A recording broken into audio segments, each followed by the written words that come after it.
What's up, Rad Dads, and welcome back to another episode of the Rad Dads Show, hosted by none other than the two raddest dads on the East Coast. Hello, Rob. Hello, Sal.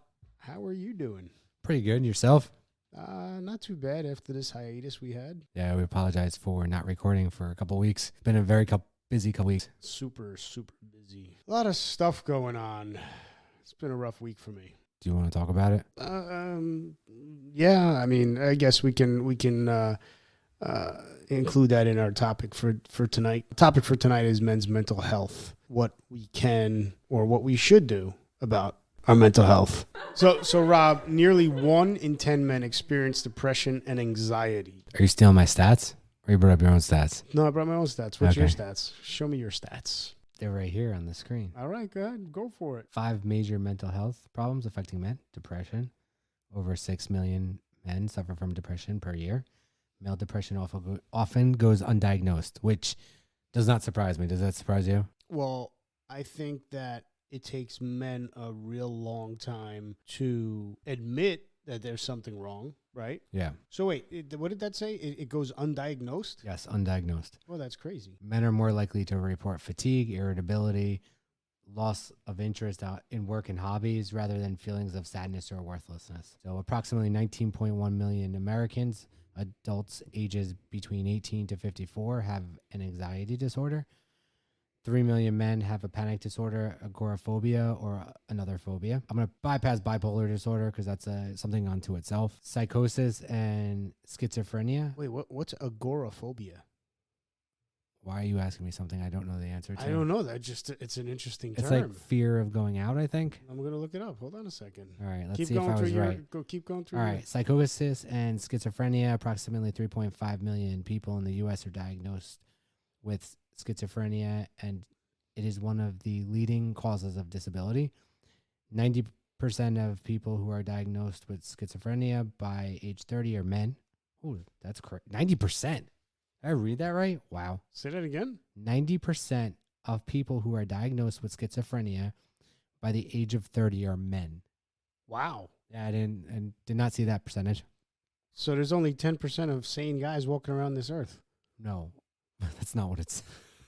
Well, 10% of men walking around do not have schizophrenia. No. You said Out of the people who are diagnosed with schizophrenia, 90 are men. Oh, okay. Jesus. I guess I should pay attention. Eating disorders. Male account for estimated 10% of patients with anorexia, bulimia, and an estimated 35% of those with binge eating disorders. Men with eating disorders are less likely to seek professional help than women. That doesn't surprise me at all. So agoraphobia, to go back to that big word, agoraphobia is a type of anxiety disorder in which you feel and avoid places or situations that might cause you to panic and make you feel trapped, helpless, or embarrassed. You fear an actual or anticipated situation, such as using public transportation, being in open or enclosed spaces, standing in line, or being in a crowd. That word sounds much more, I don't know. Agoraphobia, I don't know. So it's a fear of what? Being in public, Okay. basically. Yeah, so being out. Yeah. That's what I said. All right, I got it right. Yeah. All right. So there's a lot of Beeping in the headset? Yeah, I know. trying to fix that right now. Shut up.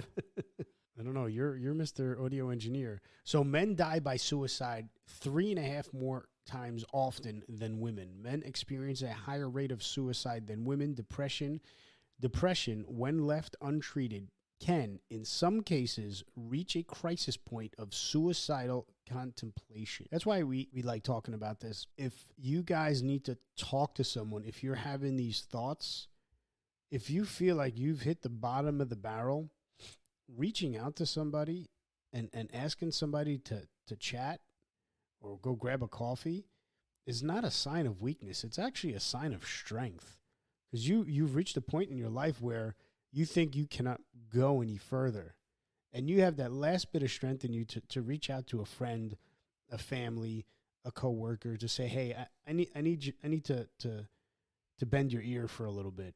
You know, that's extremely important, especially, I mean, reading these stats here, men are 3.5 more times likelier to commit suicide over women. You shouldn't get to the point where ending your life is what you feel is the last solution or the only solution for the pain to go away.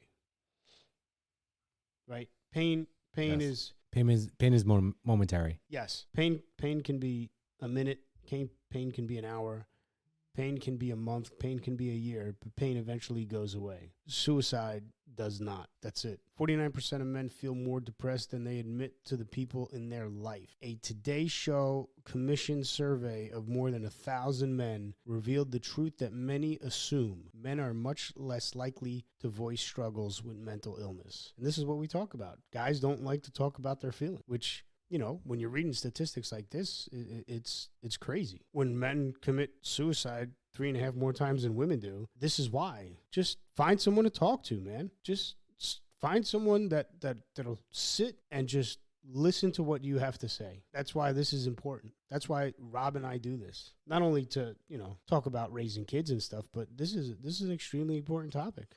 And it's funny because, well, it's not funny. This article I pulled up, they're saying June is Men's Mental Health Month. We're in May. I thought May was Men's Mental Health Month. What does your article say? I don't know. I'm going to Google. He's going on the Google. Do we have the... No, it's a Jeopardy song. June is Men's Mental Health Month. All right, I guess I was a month in advance. We're going to release this in preparation for Men's Mental Health Month, right? Nice, but a lot of my posts this month were Men's Mental Health. Social media guy was a little bit early. Yeah, it's all good. I was preparing you guys for June. If you have a friend who needs help, would you recommend them to go somewhere, Sal? Yeah, I mean, I would. And if you know someone that you think there's something wrong, don't hesitate to ask them, hey, you want to go for a cup of coffee one day, or you want to go grab something to eat, grab a lunch? Just if you have that gut feeling that there's something wrong with someone that you know, I think you should extend the offer or invitation to take this person out for a coffee and see if they're truly okay. I agree. If you were to Google how to seek help, there's some good sites that you can go look at. Hymns.com is one. Better Health is another. There's a list of online support that you can find that you don't even have to go to a doctor's office. Some charge by month, some charge by week. I think one of the things to really understand is that we started this podcast to really support men and men's mental health. We didn't do it just to make a lot of money. If we were going to make a lot of money, we would try to do something else. That was profitable. This isn't profitable. So Yet.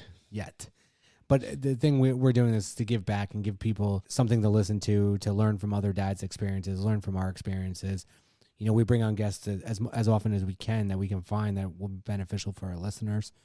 There is no handbook for dads out there to get through life, or there's no handbook for having kids and how to raise kids or how to deal with kids. I hope everyone listening enjoys it. So, Rob, about 6 of every 10 men experience at least one trauma in their lives. Men are more likely to experience trauma related to accidents, physical assault, combat, disaster, or to witness death or injury. PTSD can develop weeks, months, and sometimes even years after an experienced trauma and can cause a person to relive the traumatic event, avoid places or situations that serve as a reminder to it, feeling on alert or keyed up for danger, experience nightmares or flashbacks, and a number of other troubling symptoms that can interfere with their everyday life. So this, like I mentioned before, this week has been a little rough. Lost a family member, young, 15 years old. He lost his fight with leukemia. It was actually, they found out, I think, around Thanksgiving. Oh, was that quick? Yeah. He was in the hospital for COVID. He wasn't getting any better. Started running more tests.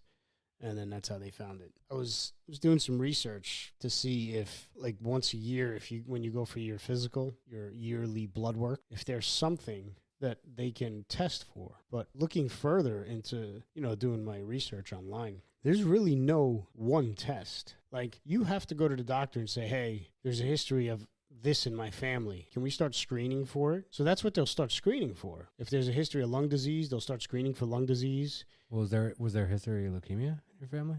No. Crazy. Which is crazy. So, if there's a history of colon cancer, they'll start screening for colon cancer.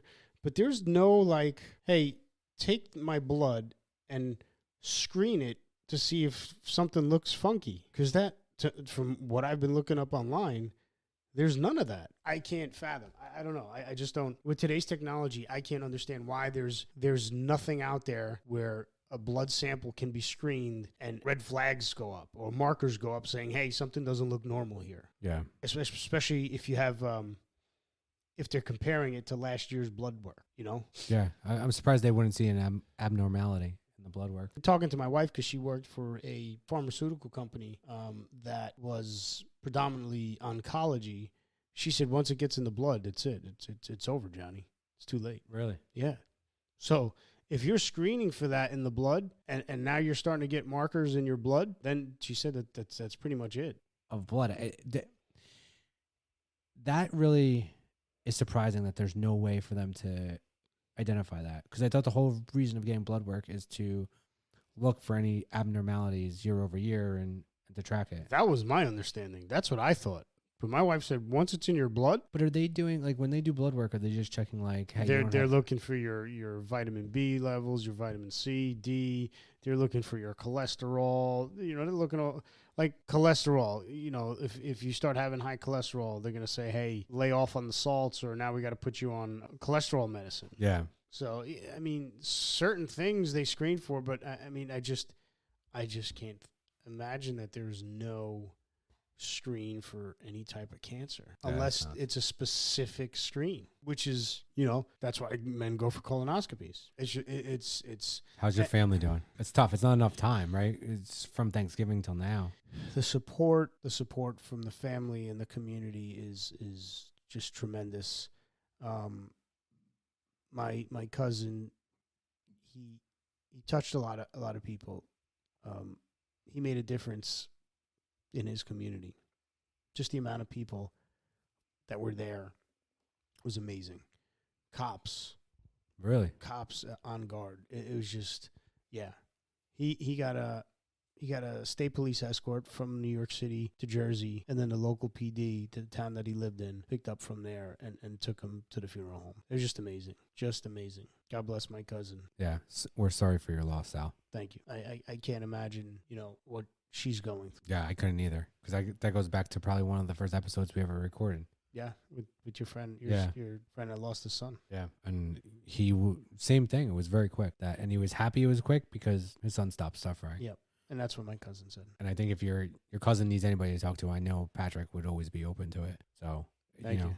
Yeah. So on to just one last note about men. Just guys, if you're feeling down, just know that suicide is not the answer. Go out there, talk to a friend, talk to a relative, just find someone on the street, talk to a stranger. Say, hey, this may seem a little wacky, but can I chat for a few minutes? You know what? You'll never see that person again. If you need to get something off your chest and you don't feel right talking to a friend or a relative, just look for a stranger on the street. Say, hey, can I take 5 minutes of your time, please? I just need you. I need to talk. I could see Sal walking down New York City streets. Excuse me, sir. Can I talk to you? Fuck off, dude. But I think the dad lesson, and I'm gonna jump on this dad lesson. I think the dad lesson for tonight is if you need help, seek help. So if you're feeling down, go find someone to talk to, or 10 people to talk to, or 20 people, like whoever you need to talk to kind of rectify your situation, put yourself in a better situation.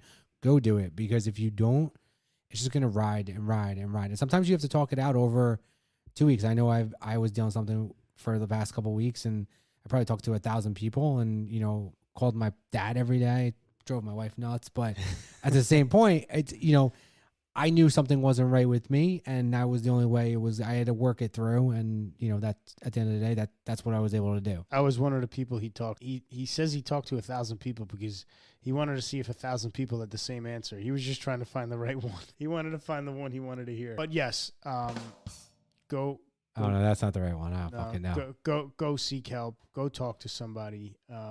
We have the Rad Dads Facebook group. There's an option to post something anonymously. If you got a question, or if something's on your mind and you want to know how someone may deal with it, or you need some advice in a particular situation you're going through, you can post anonymously on our Facebook group. Trust me, the responses you'll get, it'll be an overwhelming response. We have a great bunch of dads, the Rad Dads Facebook group. I'm happy to announce we have a new sponsor. Today's show is brought to you by Weber Home and Business. Weber Home and Business was established in 2021 with one clear mission: establish a safe, healthy environment in your home, school, or workplace. With over 12 years of experience, environmental remediation and restoration industry, their staff of certified mold inspectors will be sure to provide thorough inspections, detailed protocols, expert knowledge, and professionalism in each and every client. Call Weber Home and Business at 551-502-1052 for mold inspections, air samples, air quality assessments, or water intrusion. And an IICRC certified, whatever that means, will be happy to walk you through the process. They work with insurance companies, real estate agents, so give them a call and get it better with Weber. Again, that's 551-502-1052. And now back to your regularly scheduled program. Oh, yeah, I think I'm right. Is that right? I think it's time. It's time. Who's that? My God, what the guy's name from the MMA? No, UFC. Bruce Buffer. Is that his name? It's time. Right? No. Are you ready to rumble? Is what you're talking No, that's about? his brother. Oh. His brother coined that. The one that does the UFC, he yells out, "It's time." All right, enough of that. Hold on. There we go. All right, tonight we are tasting IW Harper Reserve Cabernet Cask. It is Kentucky Straight Bourbon. That's the alcohol classification. The distillery is IW Harper Distilling Company. 90 proof, 45% alcohol by volume. It is aged in Cabernet Sauvignon casks, which adds to the flavor. Filtration undisclosed, batch size undisclosed, mash bill undisclosed. I did not see any awards. Color is amber.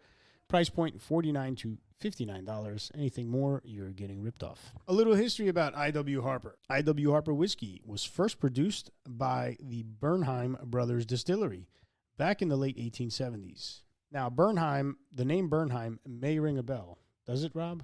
Does that Bernheim ring a bell? No, should it? So that's the new Bernheim Distillery in Louisville, Kentucky, and that is where Heaven Hill is currently producing their whiskeys. Interesting, isn't it? I didn't know that. Now you do. So who you're asking yourself, who's Bernheim? So Isaac Wolf Bernheim was a German Jewish immigrant who first arrived to the U.S. back in 1867. Back in 1867. That's a long time ago.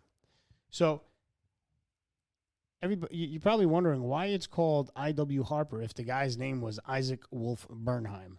Well, Isaac Wolf Bernheim is a German Jewish individual. So he felt that to have a more appeal in America, he wanted to have the name sound more American, and hence the IW Harper name of this bourbon. Established in 1872. And now it is owned by the Diageo, which owns a lot of brands. Yes. So, nose and aroma, I get honey and caramel. On the third glass, there's a sweetness just hits you right in the face. I get apples on the third glass. It's been sitting for about 30 minutes. Tasting notes, we always taste our bourbon neat. I get caramel and honey on the tasting. Finish is a lingering burn. Overall, I'm going to say not complex. And I think I'm going to classify this as an easy sipper. Whoa. Yeah, it's been a while. Yeah, it's a little bit of a burn, but it's not a like punch you in the nose burn. Like it's like gonna curl my nose hairs. Yeah. I think it's an enjoyable one. Oh, what are you giving it for a rating? I'm gonna give it a 7.5. I like it. Wow, really? Yeah, not bad. IW Harper. So go ahead, Rob. Hit me up with your. I'm flabbergasted with that rating. Holy mackerel! So I think it's a little bit harsh. Holy shit! I just poured Rob a just wanted a top off here. I poured Rob a fistful. Holy Jesus! I'm moving my glass because.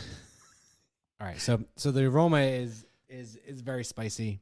The third glass is a little bit sweet. I think if you were to put an ice cube in it, it'd be a little bit different, a little bit more mellow. I think. I agree. The taste, for as spicy as the smell is, the taste isn't horrible. It's not bad. There's a little bit of a burn. Yes, the aroma does not match the taste.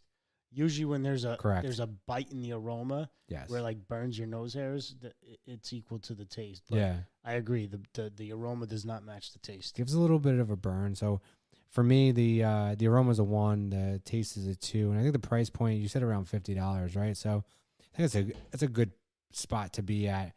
So I'm gonna give it a 1.5 there. So that's a 4.5. I'm gonna give it. It is not a shelf staple for me. Wow, big difference between you and I, huh? Yeah, 4.5 and a 7.5. This is not. This is a more. You know what? This is more of a spicy bourbon liker. So someone who likes spicy bourbon would enjoy this. I like more of the sweet Blade and Mellow.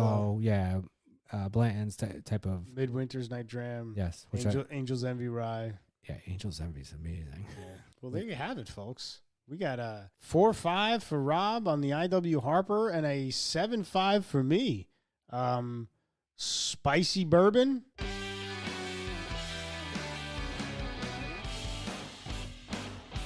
Thank you very much for joining us for another episode of the Rad Dads Podcast. Tune in next time for another enjoyable episode with Rob and Sarah.